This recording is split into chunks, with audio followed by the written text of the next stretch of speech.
Bom dia, meu nome é Elida de Melo Souza e vou agora apresentar o trabalho da disciplina História do Pensamento Jurídico e Hermenêutica Jurídica. Vou falar agora sobre a Escola das Exégeses. Essa escola é uma das principais escolas jurídicas no mundo. Então, ela é herdeira do racionalismo e do iluminismo francês. Portanto, para entender bem sobre essa escola, faz-se necessário compreender tanto o iluminismo como o racionalismo. Diversos jurisconsultos renomados decompõem a escola das exégeses em três fases distintas. A primeira adveio sobre a outorgam do Código de Napoleão até a década de 30 do século XIX. E existiu a instauração da escola e definiu suas características. A segunda fase teve início após a primeira, que deixou até a década de 80 do século XIX também. Foi no mesmo lapso temporal e ocorreu o período áureo. E a terceira fase, terceira e última, foi em 1880 e até os últimos anos do século XIX, quando ocorreu o declínio da escola das exégeses e a ascensão de um novo jus naturalista. A escola das exégeses surgiu na França no início do século XIX, no decorrer da Revolução Francesa, em meio a um caos político e social da França revolucionária. Esse período teve várias trocas de governo e provocando assim uma desordem jurídica no país.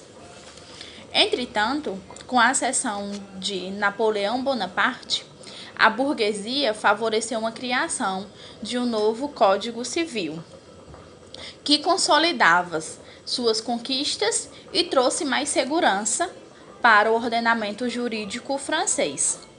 E nasceu assim o novo código, chamado Código de Napoleão, no ano de 1804. Bom dia, eu vou falar brevemente sobre as fases da escola exege. Diversos jurisconsultos renomados como Shea, Perry e Bonincase decompõem a escola da exege em três fases distintas. A primeira adveio desde a outorga do Código Napoleônico até meados da década de 30 do século XIX. Durante esse período, existiu a instauração da escola e a definição de suas características principais. Já a segunda fase teve início logo após a primeira e durou até os anos 80 do século XIX. Nesse lapso temporal, ocorreu seu período áureo, sendo publicadas as principais obras dessa corrente hermenêutica. A terceira e última fase foi de 1880 até os últimos anos do século XIX, quando ocorreu o declínio da escola exege e a ascensão de um novo jusnaturalismo.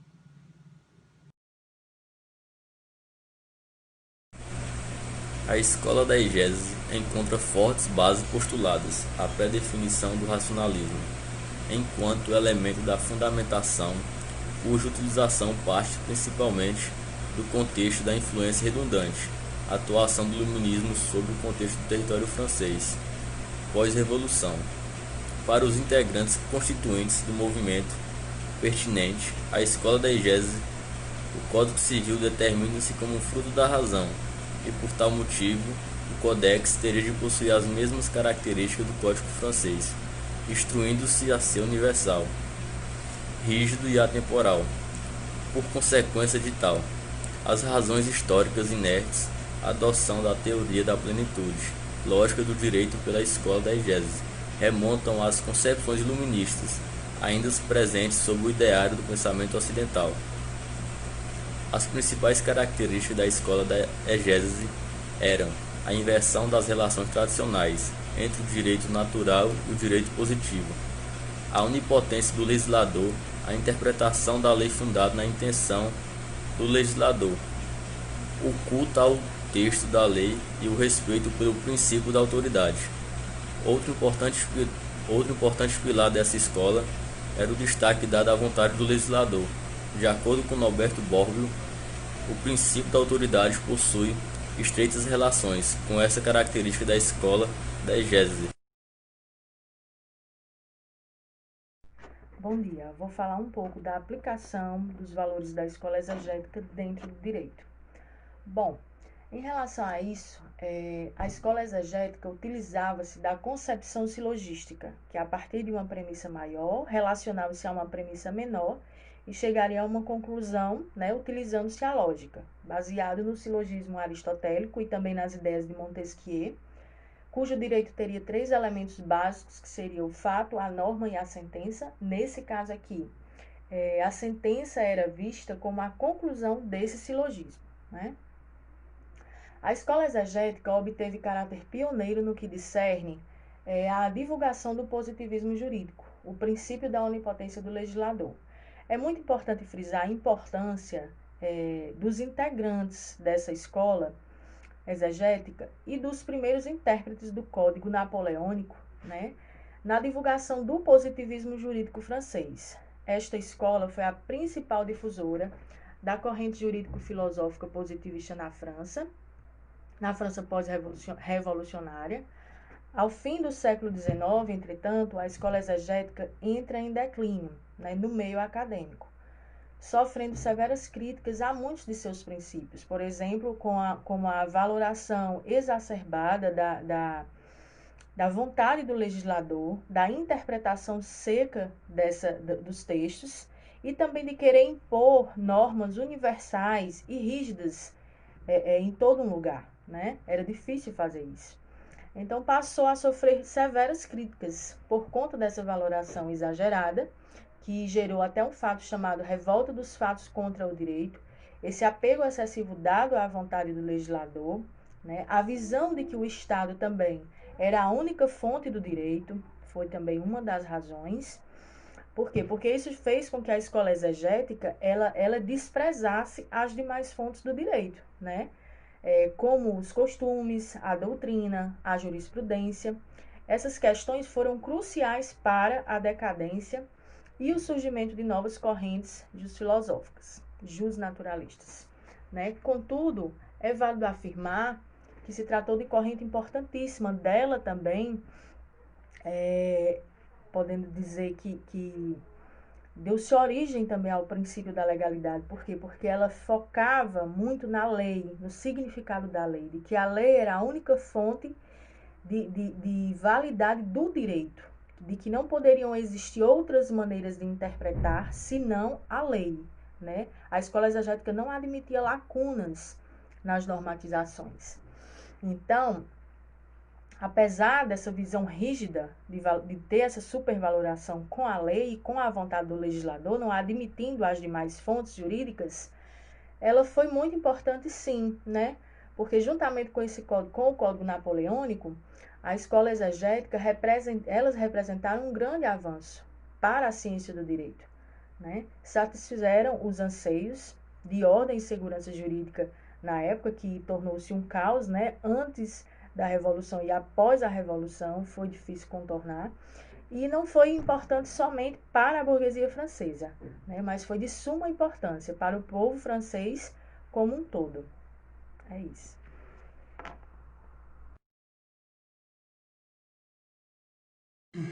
Jean-Charles Florent de Monlot, nascido no dia 22 de julho de 1804, na França, sobre a região da Picárdia, no distrito de Aisne, mais especificamente no departamento de Laon e Canton de la Fère, conhecido como Charles de Monlot e intitulado como Príncipe da Exagese, foi um importante advogado e comentarista do Código Civil francês estipulado por Napoleão sobre o contexto pós-revolucionário. Seguindo a tradição familiar, quando alcançou idade suficiente, de Monlot articulou-se em estudar direito em Paris. alcançando o doutoramento no dia 2 de agosto de 1826. Dentre as suas primeiras experiências profissionais, podemos citar o encargo de professor suplente na Universidade de Caen. Posteriormente, de Monod tornou-se advogado consultor e professor efetivo da Universidade de Caen, dedicando-se ao estudo do Código Civil francês, de tal forma que rejeitou demais atividades, tais como o encargo de procurador no Tribunal de Cassação. Posteriormente, tornou-se decano da Universidade de Caen e membro da Academia de Ciências Morais e Políticas, ocupando a 5ª cadeira no dia 23 de janeiro de 1864. Entre os anos de 1845 e 1876, publicou uma das suas mais relevantes obras, os 31 volumes intitulados de O Curso do Código Civil de Napoleão, uma obra de teor monumental, porém inacabada, chegando apenas ao artigo 1386 do Código Pressuposto, estando a encargo de continuação por parte do seu tido sucessor, Luiz Illuart. Voltando-se à perspectiva de análise de sua principal obra, e portanto principal fonte de expressividade do seu pensamento, de Monod acreditava, tal como a maior parte dos juristas atribuídos ao estudo jurídico do século XIX, acreditava no direito jurista como um direito positivo, ou seja, um conjunto de regras e preceitos que regem a vida social, portanto estipulando o direito como o direito civil obrigatório. Segundo sua concepção, o direito provém da lei, que é postulada à sociedade por intermédio da execução feita pelos poderes a quais a Constituição atribui competência para tal, sendo este, segundo sua concepção, o poder legislativo. De Monod acreditava, segundo uma concepção geral de entendimento, que determinados preceitos regrados à regência de vida social estavam contidos sobre o direito natural, ou seja, os princípios derivados eminentemente da natureza humana, superiores à determinação do Estado, enquanto outros estavam regrados pelo direito positivo. Não negava, portanto, a existência de uma lei natural, variável segundo o tempo e espaço. Segundo de Monod, o direito natural é contido pela perspectiva do direito positivo, enquanto este último encontra-se contido no Código Civil, tal como discorrem por conformidade ao seu lema atribuído, que seria: a minha profissão de fé é o seguinte, os textos antes de mais nada.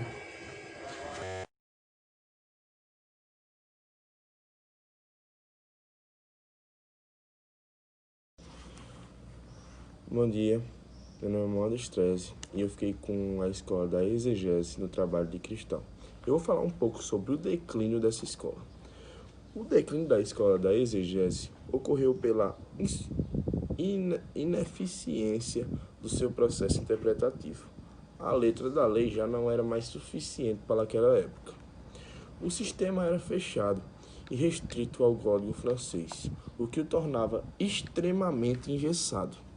Os mitos da neutralidade não acompanharam a dinamicidade da sociedade, uma vez que limitavam a visão do intérprete e dos legislados. A escola da exegese foi criticada por vários autores franceses. As críticas se fundamentavam por conta do fetichismo da lei e de como era aplicado e interpretado o direito naquela época. Embora muito criticada em razão da atribuição exagerada de determinados preceitos e pelo fato de muitas de suas ideias contidas terem sido posteriormente superadas em razão do surgimento de novas linhas de pensamento jurídico posteriores, isto não significa dizer que os atuais sistemas jurídicos previstos pela ordem de contemplação mundial e o âmbito brasileiro não possuam características provindas do direito atribuído à escola da exegese. Entre suas inúmeras contribuições, podemos destacar a atribuição dada pertinente à importância dada à lei, no sentido de busca por segurança jurídica, a sua importância efetiva na contribuição do contexto de criação do conceito formal de Estado democrático do direito, bem como o fortalecimento do tido princípio da legalidade. Voltando-se às perspectivas de análise histórica, A escola da exegese surgiu sobre um contexto mediado por inúmeras mudanças inferidas ao âmbito político e judiciário francês. Muitas dessas medidas tidas como demasiadamente bruscas ao âmbito infundado. As incertezas jurídicas e políticas geradas, proporcionadas em razão do intensivo fluxo de mudanças, sobretudo, desencadearam insegurança jurídica principalmente postulada à população de âmbito comum. O contexto histórico demarcado pela ortógrafa do Código Civil Napoleônico e posterior criação da Escola da Exegese, atribuído à ênfase dada à importância da lei, sobretudo foi característica fundamental a implicação de maior amparo e segurança jurídica à população comum. Característica esta que foi implicada por vários sistemas jurídicos dotados do sentido de contemporaneidade. O princípio da legalidade, previsto pela ideia de que apenas a lei é responsável pela criação de direitos, deveres e vedações atribuídos diretamente aos seus indivíduos sociais, embora não tenha surgido diretamente com a escola da exegese, visto que apareceu pela primeira vez na Carta Magna inglesa em 1215 e posteriormente no Bill of Rights e na Convenção de Direitos dos Homens e do Cidadão, além de ter aparecido na maior parte dos ordenamentos jurídicos previstos pelo contexto de transição entre os séculos XVIII e XIX, influenciado diretamente pelas ideias difundidas através dos principais pensadores iluministas da época, tal como John Locke e Montesquieu.